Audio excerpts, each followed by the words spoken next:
You already know it's hurting you, and you still can't let go.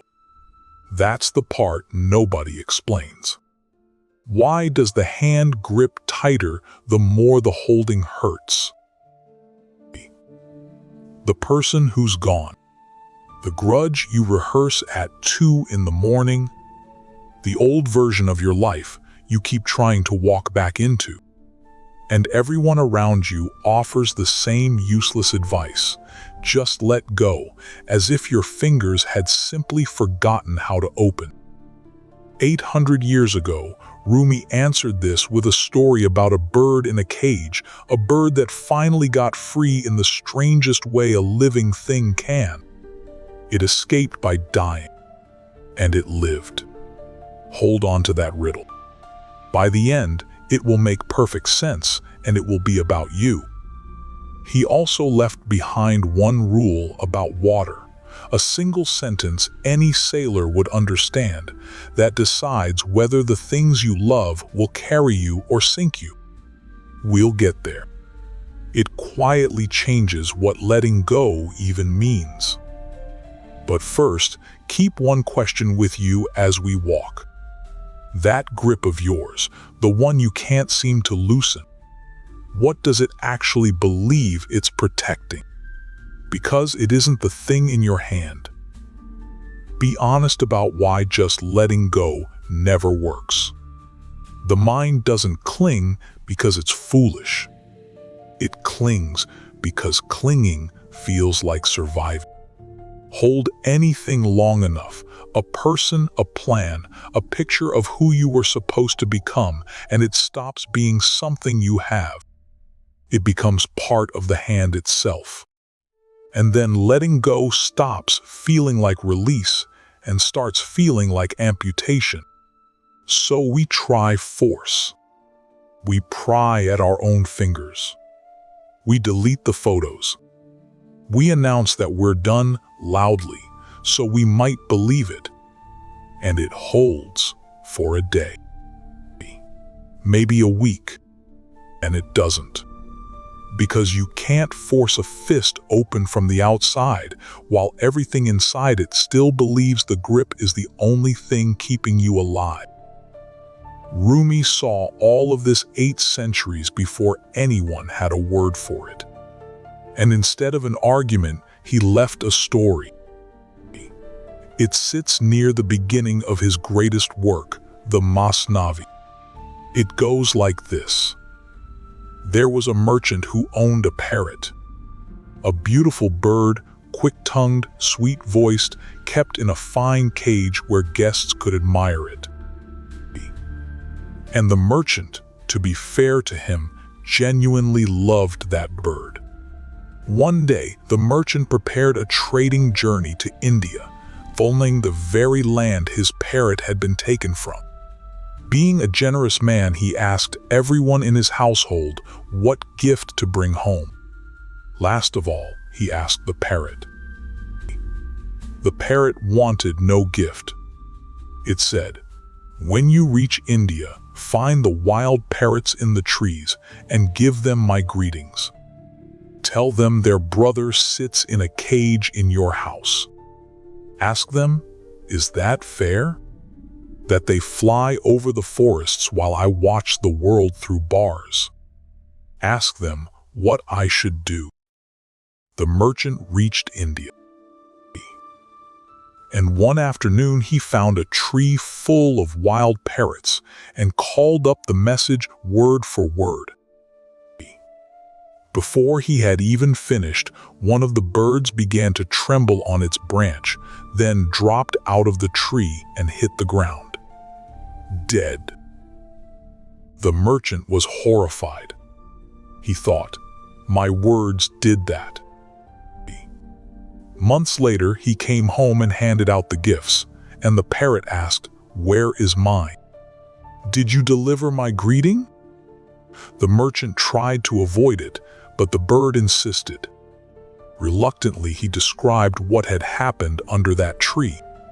And the instant the words left his mouth, his own parrot shuddered and dropped to the floor of the cage. Stone still. The merchant wept. Whatever else he was, he did love that bird. He opened the little door, reached in, and gently lifted the body out to bury it. The parrot burst from his open hand up into the air and landed on a high branch, entirely alive. What was that? The merchant stammered.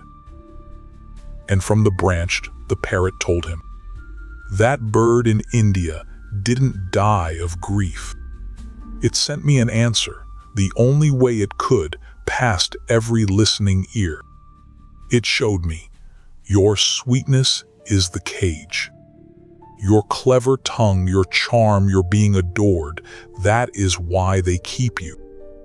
Die to all of that, and the door opens on its own.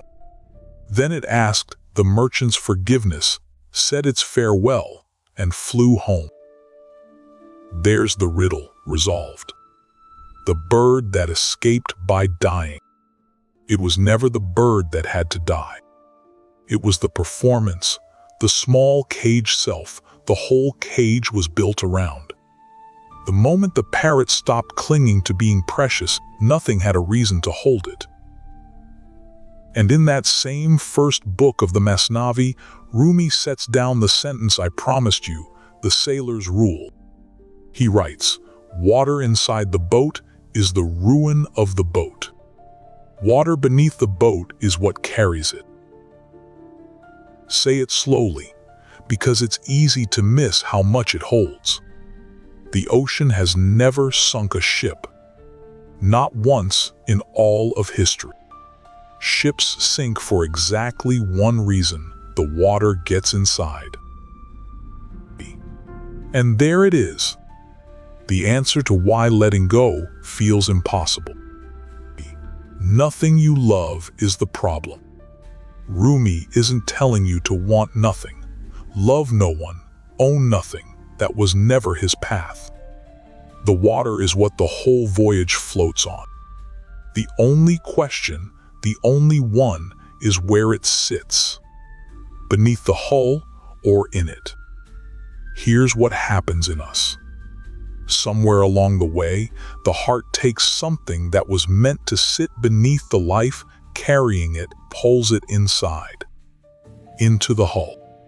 Into identity. The person becomes my whole reason. The work becomes my worth. The past becomes who I really am. And once a thing is inside, the mind is right to panic at losing it. Because now losing it doesn't feel like loss. It feels like sinking. That's why you can't just let go. Nobody calmly bails out what they believe is keeping them afloat. The Sufis have an old saying for the other way to live: hold the world in your hand, not in your heart. And the hard old word they used, detachment, has been misread for centuries. It never meant owning nothing. It meant nothing owning you. That's the move the parrot made. It didn't lose its voice. It flew home, still sweet, still quick, but the sweetness no longer sat where a cage could reach it. The love stays. The cage opens. So here's the practice.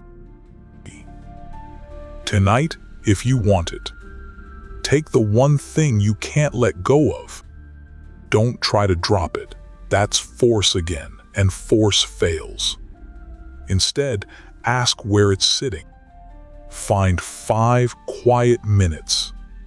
No phone. No one watching. And put one honest question to yourself.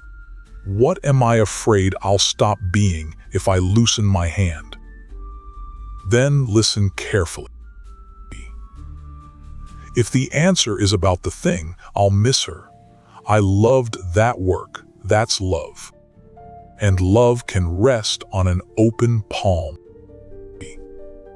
But if the answer is about you, I'm nobody without them, I don't exist without that title, then the thing has moved inside the hull. It isn't in your life anymore. It's in your heart's hold, and it's taking on water. And there's your question from the start of the walk, what the grip was protecting all along. Not the person, not the past. The fist was never keeping them close. It was keeping a certain you afloat, the you that can't imagine there's water under the boat. So make the only move that has ever really worked. Don't throw anything away. Just carry it gently, the way the merchant lifted the bird out of the hull over the side, back to the sea it came from. The person you lost, the years, the old self. Let them sit beneath your life instead of inside it and feel what changes. The same weight that was sinking you begins to hold you up. Same water, same love, different place. Because that's what letting go actually is.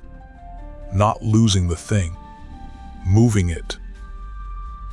So the next time someone tells you to just let go and you feel your hand tighten all on its own, be gentle with it.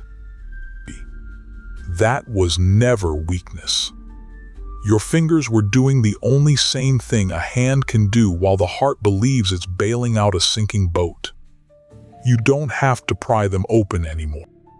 Move the water out of the hull and the hand opens by itself, the way a cage opens by itself for a bird that has finally stopped performing for its keepers. You already know what you're holding. Now you know where to set it down. Not gone. Beneath you. Carrying you all the way home.